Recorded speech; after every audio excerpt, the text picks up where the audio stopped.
All right, and welcome to the TSG Multimedia video podcast for May 1st, 2015. Happy May Day, Dan. Happy May Day. Thank you. And we're here looking at some HO scale stuff, works in progress from the looks of it. What's up with this? I have two Athearn engines and a Proto 2000 engine, well, parts of engines anyway. And this was actually one of our podcast viewers actually requested that we do a podcast on this, and actually it was on how to clean Athearn trucks. Okay. And the reason I have the Proto engine, which is this middle one, is because this particular Proto engine is one of those that uses an Athearn copy truck. Oh. Basically, parts are interchangeable, so it's more or less the same thing. So anyway, I thought I would show how to disassemble and clean the trucks. Okay. So before working on the trucks in the Proto 2000 engine, in order to get them out, the chassis weight has to be removed. And to do that, you need to loosen these little screws. There's one in front and one in back. Oh, not to be confused with the one that holds the coupler? Yeah, not the coupler screw, but this other little screw that's in here. Yeah. There's at least two screws, and I don't know if this one, I don't think it has any more that I can see, but you have to take that off and then pull the weight off, and then you can get to the truck parts. Otherwise, working on these things is pretty much the same for either. This is a SD40-2 chassis, so this is a 6-wheel truck versus a 4-wheel, but in either case, I usually start by prying the side frames off, which you can do with a screwdriver and just kind of work them off like this. And that came off pretty easily. Yeah, they're just held in by these pins, and it's a friction fit, so you just want to be careful not to break the pins as you're taking them out. I bet there are people out there who have done this, who then glue it back in, and now you're really messed up because you can't take them off again. Well, actually, on a couple of my models, I have used some like hobby tack or something like that, a glue that can be, if you need to take it apart, you can still get it apart. But sometimes these get loose, and the side frames will end up falling off. Really? Yeah. I can't imagine with the length of the post that would be a common occurrence. Yeah, I've had that happen on a couple of engines, so I've used a little bit of like white glue or hobby tack or something like that you can break. Not epoxy, You weld it on there. Yeah, no, you don't want to do that. But anyway, once you've got that, then you can get the screwdriver up in here, and this is the same for either the 4- or 6-wheel trucks, and you have to get this gear cover off. Usually just pry it on one side and it'll snap off like that. And then if there was, this engine doesn't have any gears in it, not the worms anyway. It has gears in the trucks, but yeah. If it did, you'd want to take the worm out at this point, and then the truck will just lift out.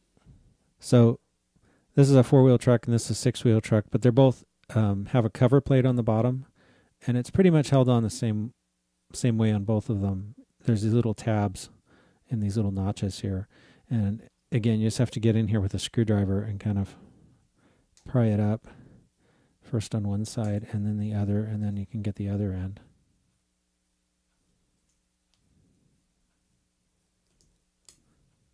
There. And this one will work the same way. And then sometimes, whoops, the wheels will fall out at that point. There's also a little cover right here. You don't say about the wheels. There's a little cover right here that's also held on with 2 tabs, and you want to get that off as well. Okay, so as it turned out, there's actually 2 cover plates on the top of the SD40-2 trucks versus just one on the GP40-2 truck. So, but it's the same idea. You just pry it off, and then the side frames will come apart. Very carefully. Right? Yeah, because at that point, this thing will fall apart, and you don't want to have all the gears all over the floor. So, the gears are attached on one side. There's these little studs. Here, let me pull this off. It has these little studs right here, and each gear fits on one of those.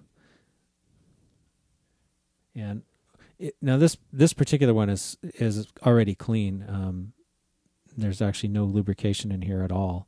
What happens sometimes is sometimes from the factory, they'll come with excess grease.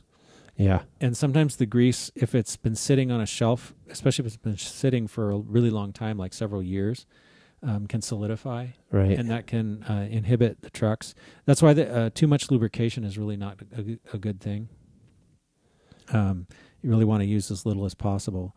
So, and as you can see, this, even without any lube at all, this spins pretty freely. Yeah. There's no binding in here or anything. You normally would just use a tiny dot of white grease, right? Is that what Right, exactly. Okay. Very small, very small. And that's, it's as much for noise suppression as it is for actual lubrication. This is pretty slippery plastic to begin with. Yeah. And you really don't need much. Also, I remember I've heard of some people putting toothpaste in the gears to try to wear them so that they'll mesh better. Okay. I think that's because in the old days, some Athearn gears had flash on them. Wow, And, really? Yeah. I could see how that would make noise. Yeah, it would make them made it hard to mesh. But the modern Athearn gears don't do that. And all you're going to do with putting something abrasive in here is to wear them out faster. Yeah. So I would not do that. What you mean? Don't run them in the dirt? No, but I mean they'll actually fill up the gearbox with toothpaste and then run the engine for a couple hours. Wow, I tried that once, and it ended up with all the teeth were all chewed away. So doesn't sound like a good idea to me. Yeah, Dan. it actually ran worse after that than not better. So that's not a good thing. Actually, if you have a truck that doesn't run freely, and I mean when they're just rolling, they should just roll almost like a freight car truck. Yeah, they should be pretty free rolling. If they don't, one of the things that I do that works the best is just put new gears in it. Yeah, you can get these Athearn gears pretty readily, and you just replace them with new ones, and that usually does the trick. Now these are obviously new. These here are older, and they're not too dirty. But if you want to clean them, you can do it a couple of ways. You can get a little screwdriver and scrape the teeth like this, and just get any crud that's in the middle. There isn't much on this one, a little bit, and scrape it out. You can also do the same thing with a micro brush. This one's probably a little too big to get in these small teeth, but you can do that. Also, micro brushes are good for cleaning in the little nooks and crannies around inside the truck housing here. Yeah, I'd be inclined to use a toothpick on a gear like that. Yeah, that would work too. Yeah, because it would be less likely to scratch the thing or. Yeah, I'm using very gentle pressure. I'm not really. I'm not like trying to carve it here. I'm just you get a hammer out and just slam that thing. Yeah, no. But just gently cleaning.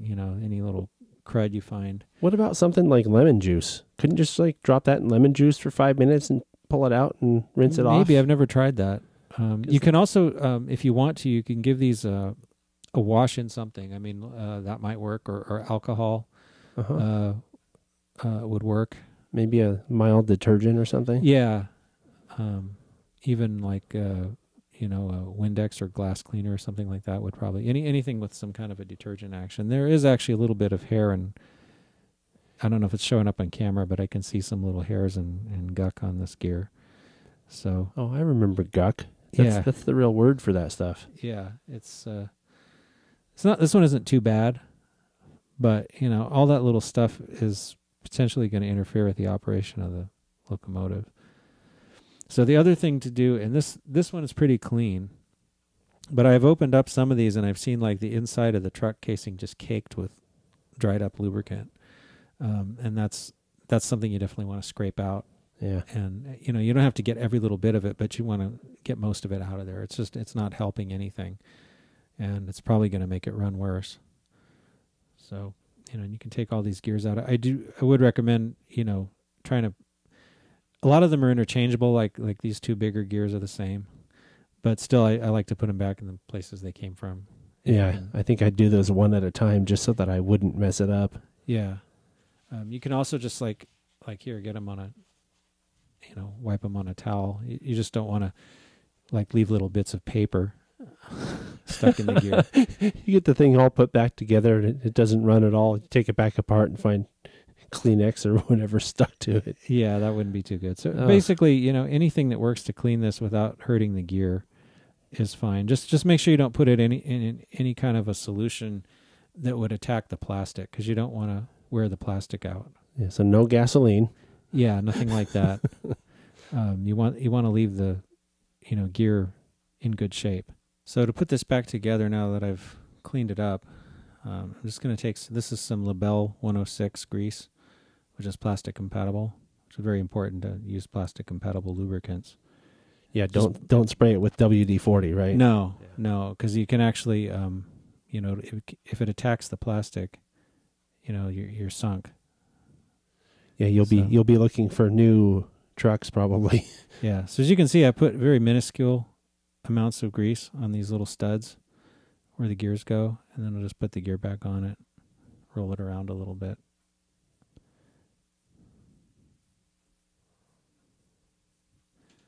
And then just like a little dab like that's plenty. Because what this is going to do is as it rotates around, it's going to get spread to the other gears. Yeah, it almost looks like you put too much on there, maybe. Well, it'll wear itself in because it's going to get spread all over the other gears as they rotate around. Yeah. But that you really don't need, very much. I'd be inclined probably to, once it's all back together, to run the locomotive around the track a little bit too, just to get it worn in better.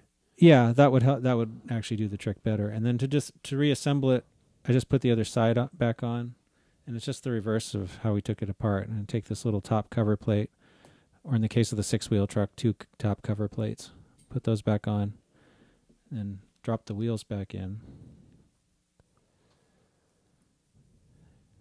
So, yeah, there it goes.